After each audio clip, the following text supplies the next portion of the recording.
we're going to march down memory lane. We're going to talk about some of the folks who have been a part of our church in yesteryears.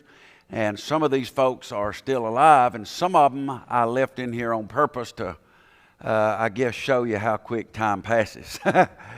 Anyway, now listen, let me mention this.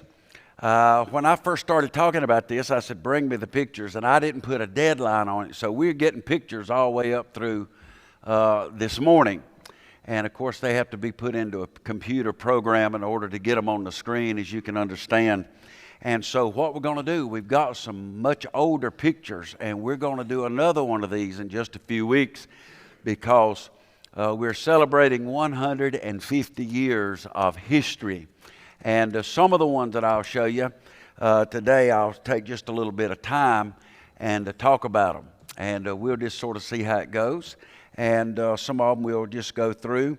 But I want to say, first of all, a big thank you to Leanne Scruggs. And Leanne is back there in the control booth. Leanne, if you will, stand up so folks can see. I know you. Thank you for all your help. I mean, she was right up next to a deadline. Her husband, John, just sang. And appreciate Leanne's hard work on this. And she's going to be putting the next one together as well.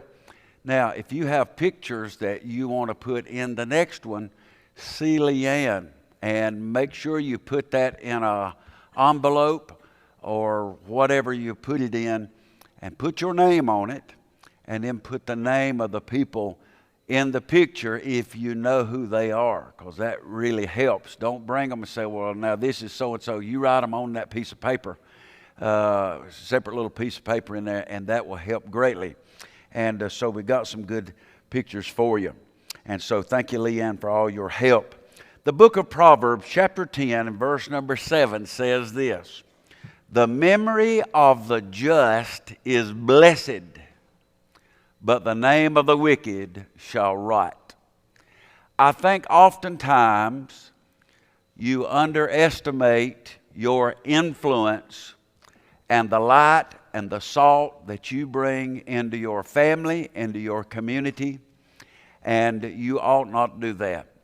Some of the folks who are in the pictures today and some in the future when we do this again have helped to make our church what it is today. I am greatly indebted to many of them. Our deacons have always been such a great blessing and help and wise counsel to me. I could not pastor this church today if it weren't for the help of all the deacons that we have and what they contribute. And I greatly appreciate them. And so, you know, after 38 years, you get a little bit nostalgic about it. I thought about what I could include in the next pictures, and I think what I'll do is the Red Bible. I've got a Bible that I especially use for funeral services, and I have about 10 pages in the back of that Bible in extremely small print. Some today I can't even read them, but in my own handwrite of the funerals that I've had of church members over the years. I've buried well over 400 church members since I've been here. And the first 3 months that I was here, I had 13 funerals. And I thought to myself, dear God, what have I got myself into? But I did learn a couple of things about it. I learned everybody in the church's names through all those funerals. And another thing, back in those days, I learned to say this. I didn't ask if you are kin to other folks in the church. I'd say, how are you kin? Everybody's kin. So I learned right off, don't say nothing bad about anybody because it'll get back. Their family, they might just whoop you right there on the spot. So I learned that, and I've stuck with that policy over the years. I try not to criticize anybody. But anyway, we're going to get started. You know, the choir sung a song just a minute ago. There's going to be a meeting in heaven. I can walk over there to that cemetery, and I'm going to tell you something, it gets next to my heart. I remember all those folks that I've buried over the years. I remembered exactly where they sat. I remember how they prayed. I remember their mannerisms, their actions, and I'm going to be honest with you. I think it has helped to shape my personality and my thinking as a pastor. And I'm greatly indebted to many of the folks that you're going to see today and many more in the days to come. So let's just start. Let's start with picture number 1. All right, there's the old original church building. That was back in 1877. And you see it had 2 doors on the front. Does anybody know what that's for? I don't know. I've heard different things. I've heard men went in one door and the women went in the other door. I can't imagine that, but might have been. Plus, if it gets on fire, you got 2 exits anyway. We don't know exactly where that old building sat. Now, Brother Verlin's been here all of his life, and his daddy told him that it set out in what today we call the old cemetery, or that part that was closest to the building that we just tore down 3 or 4 years ago. Sat right along there, and it was a little bit of an angle because the old road, Center Road, was not where it is now. The old road went down by the old corn mill, Sandyberry corn mill. And if you look back behind our church, if you ever notice, if you drive around the building, you can see there's some trees out. And if you get out there and look, there's an old, looks like a ditch up through there, but that actually is the old road bed, come right up behind this building, passed between here and our fellowship building, and went across what is now Fall Creek Church Road by the old cemetery. And but nobody remembers, nobody's living that remembers, but Verlin's dad told him where that old first building was. That was built in 1877. And by the way, this church was formed in 1875. And for a couple of years, if I'm not mistaken, if you go out here to the stop sign, go down the Center Road, cross the creek, you go up the hill, the Woodruffs live on the right in a house right in the first curve. On your right, there is a house there. It's an old house, and I think that's where they started meeting when they had the first meetings of the church. They met in that home. And by the way, our church was started in 1875 by the Swains Baptist Church, which is about 5 or 6 miles from here. And the reason being was it was too far to travel for people in our community right here at Fall Creek. Now that's kind of hard for us to imagine now that 6 miles is too far to go. But I want to tell you something. If you're hoofing it or riding in a horse and a wagon, it's a pretty good little ways down there. So that church decided with some of its members that they would start a church. And they commissioned our church and helped start our church back in 1875, and in 2 years' time, they had that building, which is located over in the old cemetery. All right, go next. Now, here's the building about 1970. It had just been added on to. Our church had a great revival back in the late 60s. Hundreds of people got saved, and they added on to the front of the old building, and that's the way the church looked when it was finished in 1970. Next. And that, of course, is in modern times as well. That's I'm going to say that was in our second directory, most likely. And many of you remember that building. Of course, just been torn down about 3 years ago. All right, next. Now, here is, let me get to this. This is Michael Monroe Vestal and his wife, and that is Verlin's grandfather. Great-grandfather. And he is the first pastor of Fall Creek Baptist Church. I can see it okay. All right, next. Now, here are 4 of the pastors of the church. Beginning on the left is E.G. Jordan. And then the second one was J.G. Allgood. The third guy is Emmett Caudle.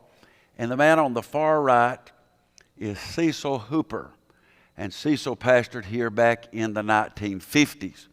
Matter of fact, when I first came here, I had several funerals with Cecil Hooper.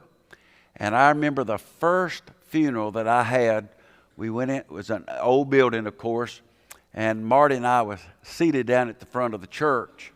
And he was an old man. Cecil, by that time, was an old man. One of the most humble men I believe I've ever known was Cecil Hooper. He loved God with all of his heart, just a good old-time country preacher. And he came in and took a look at me, and I know what he thought. Lord help, he's not even dry behind the ears yet. And he looked at Marty, and he said to her, I said, this is my wife, Preacher Hooper. Her name is Marty. And he looked at her. He said, my Lord, honey. He said, you can't be over 12 years old.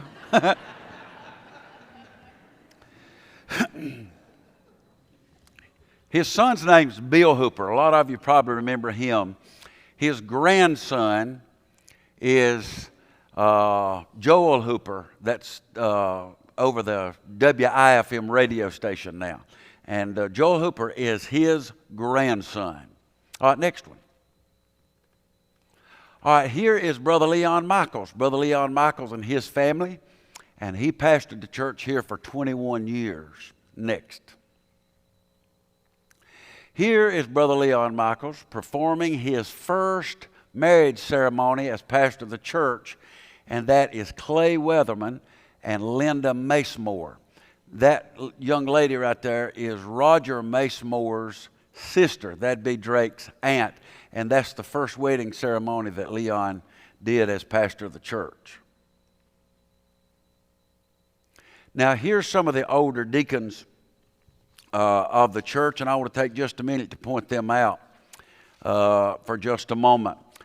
Of course, up in the upper left-hand side, that is Mr. Joe Gross. Mr. Joe Gross owned all the land around here, and that was Donna's grandfather, Donna Hudson's grandfather, and his wife's name was Lillian. And he provided the land and the lumber that the parsonage is built out of, which is now the offices of Child Evangelism Fellowship. But Mr. Joe Gross, upper left-hand corner, provided that. Brother Fred Finney's on the upper right-hand side, and Brother Fred's been with the Lord, I'm going to say about 15 years, deacon here for many years. They lived right here in the community on the center road.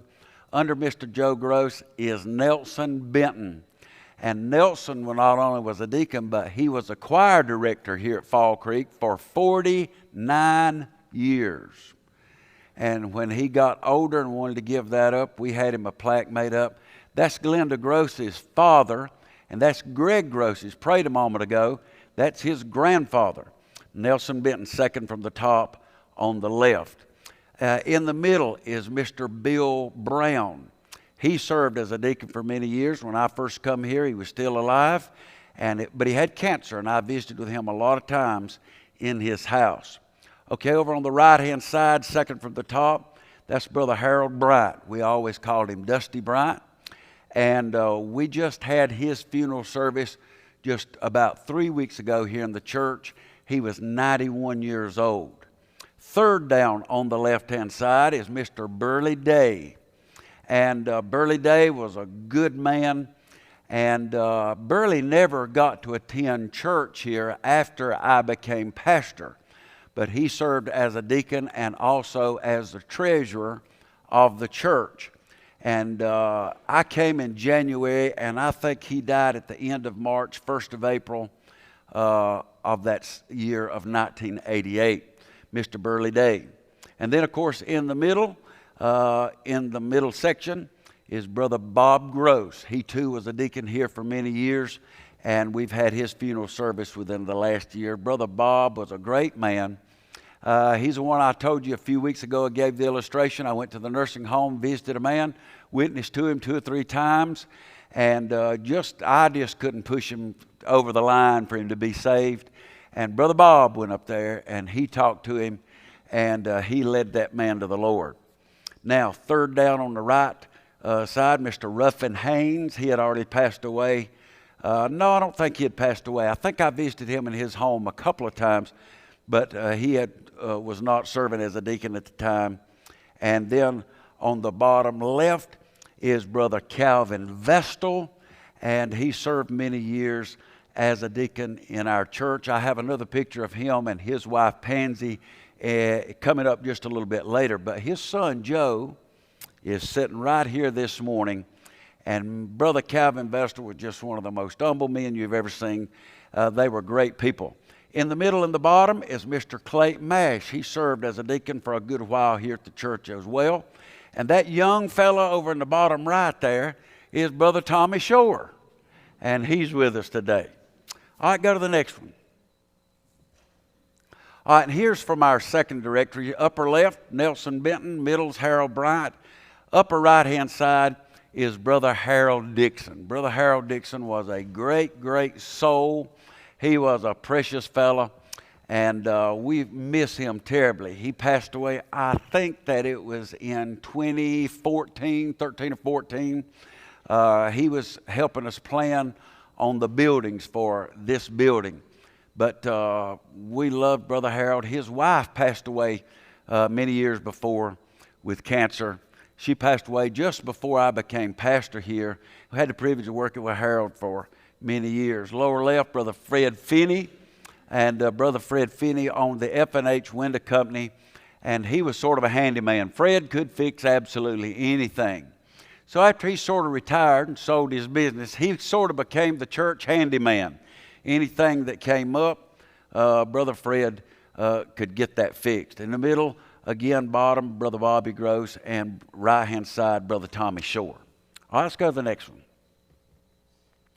And here are the deacons, beginning over on the left in the back. Of course, Harold Dixon, Tommy Shore, Harold Bryant, Nelson Benton, Bob Gross, Fred Finney, and I don't know who that young fella is there on the right, that good-looking guy right there on the right. Y'all believe that's me? All right, go to the next one. Now, here's a picture that we made of the congregation over in our old building. And I'm going to say that that was several years, 4 or 5 years before we moved out of the old building. And I looked at that picture right there, and I know where everybody is supposed to sit and everything. And over the old building, for years, we were packed like that. If we had anything special, I didn't have special days or special events because I had nowhere to put the people. We'd put chairs out in the aisles and, of course, let the choir stay up on occasions. But I can just look at that picture, and second row there, kind of with a blue shirt, blue coat, and the white shirt is Paul Schaffner and his wife. That is Kathy Carter's mother and dad. They were just precious folks. And I see Brother Brady Cox on the right-hand side with a tie. And all the folks couldn't get in that picture. And back in the very back, back in the center back there where that fellow's up higher, that was the sound booth. And that was Alan Combs. He helped run the sound and stuff like that way back when. And Brother Alan Combs was a radio announcer here, of course, in Elkin. Fine, fine Christian brother. And he's the one that still to this day, I use his introduction to our radio program. That's Brother Alan Combs that does that. All right, go to the next one. Now, here's some of our ushers. On the left was Al Poplin, Junior Carter, Brother Tommy Shore, and that little fella standing in front. Who was that? Does anybody know right off the top of their head? One of the young fellas there. I see T.C. Hayes on the front with a striped shirt on, and Sonny Schaffner. And that fella, now if you look all the way to the right, the fella's got the tie on. All right, just to his right, that young fellow there, that mustache, white shirt, that's Jeff Horton.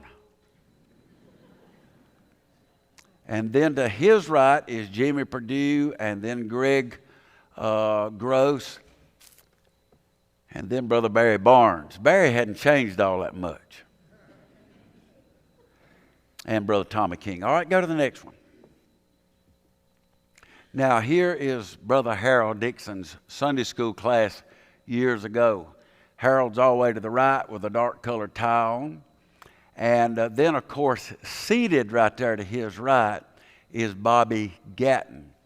And that's Sister Craver's dad. And then that fellow with that pink, is that pink? Does that look pink to y'all seated? That is Bill Benton. Now I'll tell you something, that's back not long after the leisure suit days. Do y'all remember that? Don't know who the fella seated to the right of him is, or either one of those guys seated on the front. On the left in the back row is Brother Roger Jester. Brother Roger's been at home with the Lord for many years now. And to his left, the fellow with the glasses on, white shirt, dark colored coat, that is Brother Alan Turner. And Brother Alan's been at home with the Lord for a couple of years now. And then the short fellow in the back is Brother Shorty Harold. That is Etta Jolly's, that would be her grandfather. And I know the other two guys' names, but I just can't call them right off. Roger Hudson. And then to his right, is that the Bird fella? I believe it's Mr. Bird. Dean Bird, is that Dean Bird? It is. All right, Dean's, all right, sitting down there. All right, go to the next one. Now, here is an old Sunday school class. And the person who is on the front there, the big fella in the middle, Verlin, what is his name? Do you know? Bray?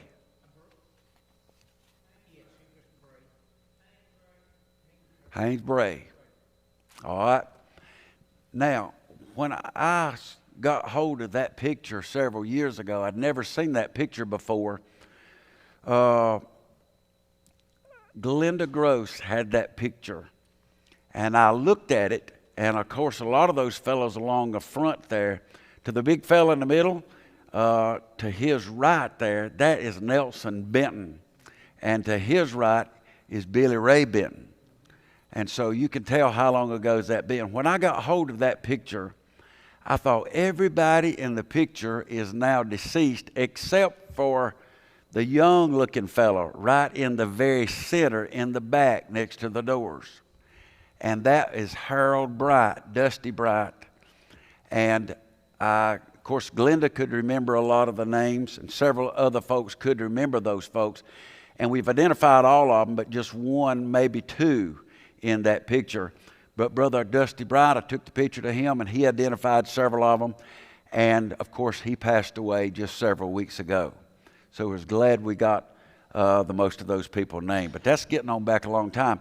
At that time, Dusty was about 17 years old. That was right before he went into the Navy, and that was in 1950. All right, go to the next picture. To the left is Fred Finney, and the middle is Alan Turner, and the big guy to the right there with the crutches is Brother Jim Hackworth. The little English lady that sits down here, Barbara, that is her husband, and he served lifelong in the military. All right, go to the next one. Now, here is one of the Sunday school classes, and many of you will recognize the folks that are in this picture. Of course, Carolyn Oliver right front and center. Carolyn is a resident of the Hugh Chatham Nursing Home now. To her left with the pink suit on, looks like pink, that is Carol Bright.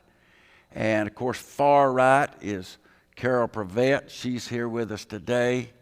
And I'm looking, I think far left in the back, is that Diana Bogus that's in that class? And Diana passed away a couple of years ago. Catherine Transu's there. Here I am. I said I wasn't going to do that, name all those. I believe Marty's in that. Oh, that was a ladies group. That was a ladies group. And the back is Tammy Macemore right beside Carol Prevette. Evelyn Haynes is in that picture. Pam Gross is in that picture. Becky Hayes is in that picture. Anybody else see anybody that you recognize?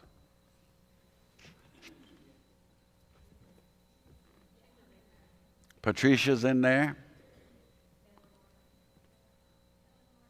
Helen Martin's in that picture.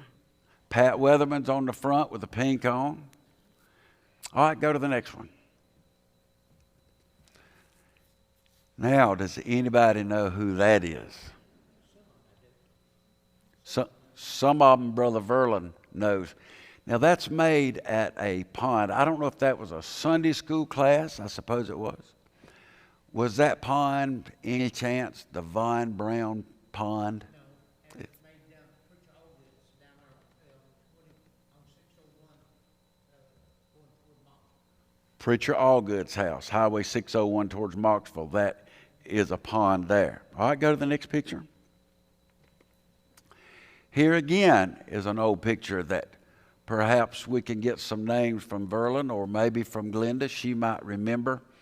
But I'm thinking that the lady kneeled down second from the left. That looks to me like Haskell Henderson. Does that look right? Joe, that's who it looks like, but I'm not 100% sure. Anybody? It is Haskell? All right. All right, go to the next one.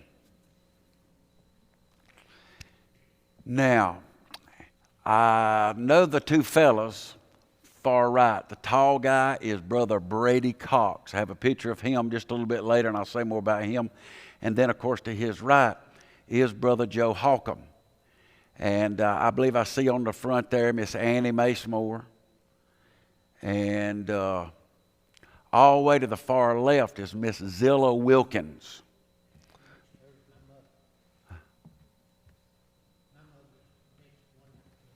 Verlin's mother is next one to her. So that's an old one going back. All right, go to the next picture. Here is Billy Ray Benton and his wife, Ollie. Now, some of you remember Ollie. Bill, after his brother Nelson gave up the singing, Bill became our choir director until he got sick. He had cancer and died. And Ollie, now let me tell you a little bit of backstory about Bill and Ollie. Bill Benton and Ollie were members of the first church that I pastored in this area.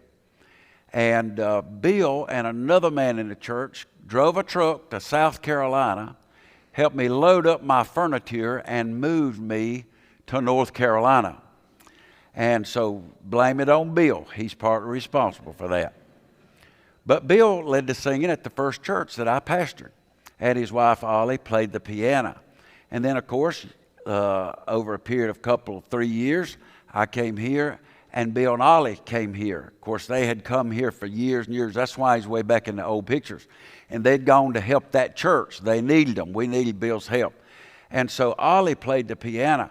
Now, when I come here, Vermel Chapel was the pianist.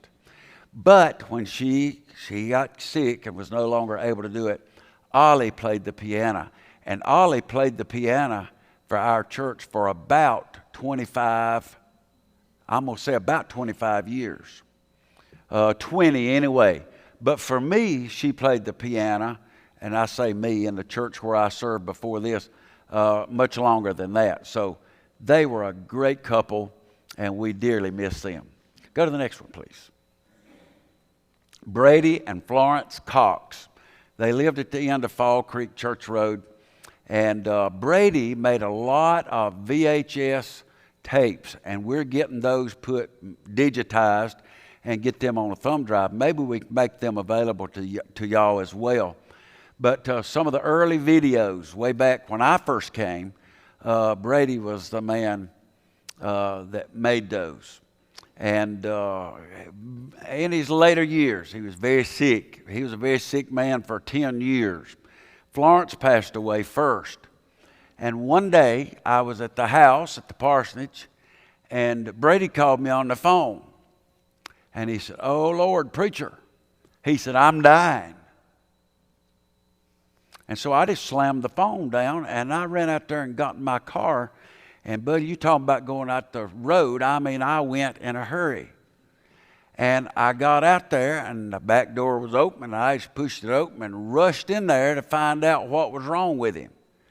And he grinned, and he chuckled a little bit. He said, "I'm just kidding." He said, I just wanted to see you. Lord have mercy. I said, Lord Brady, it's 1,000 wonders I hadn't killed myself getting out here. I said, don't you ever do that again. But he done another fellow in church the same way. He was a unique fellow. He always had the testimony that he couldn't wait till he got to heaven. Said he wanted to dip his toe in the river of life, and he was going to shout the victory. And I believe he will. God bless him. He was a one of a kind. All right, let's go to the next one. Now, here again, that's Calvin and Pansy Vestal. Their son Joe is here, and Joe lives down in the Savannah area. It's an honor to have him with us today. But this was a fine couple. Calvin passed away first, and Miss Pansy, of course, she was able to come worship with us in this building, and she was just a great friend. Miss Hinderlight, she was a big friend of Miss Hinderlight and was such a blessing to her, and just always good people. All right, go to the next one. That's Carol Benton. She used to sing that song, Where the Roses Never Fade. I'm telling you, she could sing that. Great soul. And she sat right there, by the way. That was her assigned seat in the new building. I'll go to the next one. Demi Cook and Clay Cook. And, well, that's, I don't know how to really describe them. She's kin to some folks here. The church still has kin folks here. Clay was always a blessing. Clay just passed away about a year ago. Demi's been gone for several years. But Clay always sang in the choir. Always sang in the choir. He wouldn't miss it for nothing. Always sang in the choir. He had certain days he did certain things. He was such a blessing to his mother. And he hadn't been able to attend church. He just died a couple of years ago.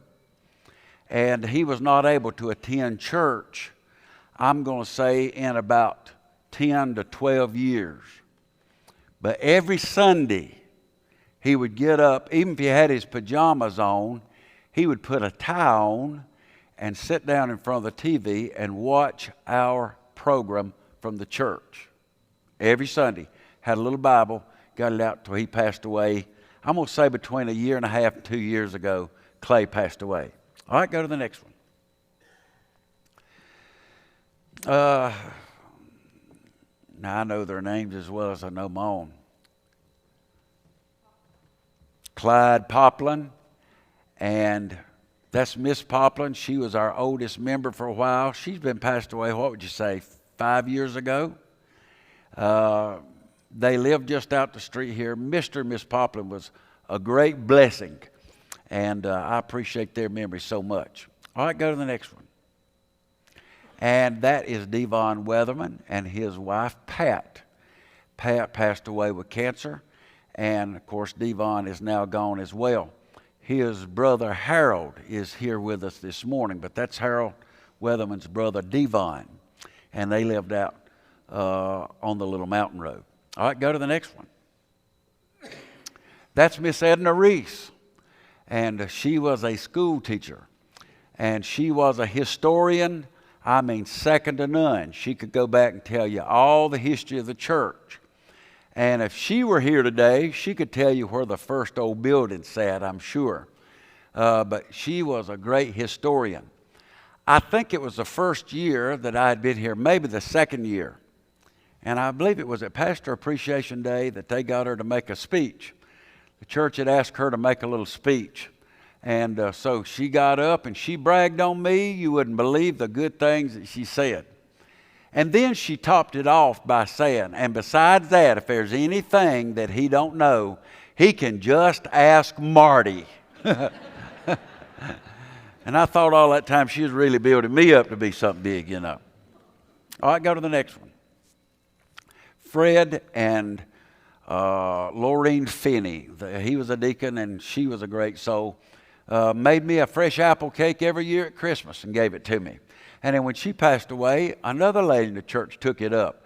And I appreciate that so much. Go to the next one. Fred Summers and his wife May. May is with us. Shirley's here. their dad, Shirley's mom and dad. And I appreciate Brother Fred Summers. All right, go to the next one. That's Gaston Gilmore and his wife, Miss Gilmore. I know her name, can't think of it, Cheryl. Madeline Gilmore. And their daughter Cheryl's here this morning. And they were just precious folks. She hadn't been gone home very long. And we miss her in our service. She came in as long as she could on a walker. And so she was an inspiration to all of us. All right, go to the next one. Joe and Vera Holcomb. That's Tammy Bates's mom and dad. And what a blessing they were. Joe could pray some of the humblest prayers that you ever seen. And he was a great blessing. I'll tell you this real quick. I know her. Oh, Lord, it's after 12 now. I ain't got time for that story. I'll go back and get that later. Go to the next picture. John and Margie Cockrum. And that's Catherine's mother and dad. Catherine Transu's mother and dad. Next. Y'all know who that is? That's Junior and Kathy Carter. The reason that I left that in there is just so you can tell how long ago that's been. Junior had dark hair and Kathy did too. Go to the next one. Lois and Dee Wilkins. Now here is a blessing. They were such a blessing. She's the one that had the little dog named Buffy that run around in the room and fell over with a heart attack, and I like to die myself. That is Walker's great grandparents. And that's little Weston's great great grandparents. So I had the opportunity to not only pastor the great great grandparents, but the great great grandson as well. And they were a blessing. All right, go to the next. Miss Minnie Day. She was the wife of Brother Burley Day. Go to the next. Monroe and Collie Oliver. And, of course, they've had several kids that grew up here in the church. And Janelle Cook, she's recently had to go into an assisted living facility. And also Carolyn, the daughter that's in the wheelchair. That's their daughter. All right, go to the next. On the left, Brother Nelson Benton. And on the right is Brother Al Poplin. That's Caleb Poplin's dad. All right, go to the next. Brother Nelson Benton again. Go to the next one. Norman and Evelyn Haynes. For years and years, she was the church secretary, and she was in charge of meals when we served meals at funerals. Great worker in the church. Go to the next. Paul Lucille Schaffner. That's Kathy Carter's mother and dad. Great folks. Go to the next one. Paul and Martha Mann. They were an old couple, lived on a farm, and way off the road. They'd been farmers all their life, and they were tremendous. Very, very faithful folks, and a good story I could tell about them, but I don't have time. Go to the next. Ricky and Diana Bogus. Now you tell Rick was much younger there. Got gray hair now. And of course Diana was a big worker in the church and was on the building committee. Go to the next. That's Miss Sadie Spear. Miss Sadie Spear. And her husband was a preacher and passed away years ago. Go to the next. Tom and Mary Shore. That's been a while, hadn't it? Still good-looking people, mind you. All right, go to the next. Vermel Chapel, pianist for a long time here in the church. Bless her heart. She took a big old butcher knife in the White House one time. And we got all the way through the White House, and she pulled out that big butcher knife. I said, Lord, help. Of course, she couldn't do that now, I'm sure. I said, Vermel, what are you doing with that knife in your pocketbook? She said, I brought that to peel tomatoes with. So, go to the next one. Miss Viola Bryant. That was Dusty Bryant's mother. and Donna's grandmother. All right, go to the next. Now here, of course, is a recent picture. I appreciate the verse.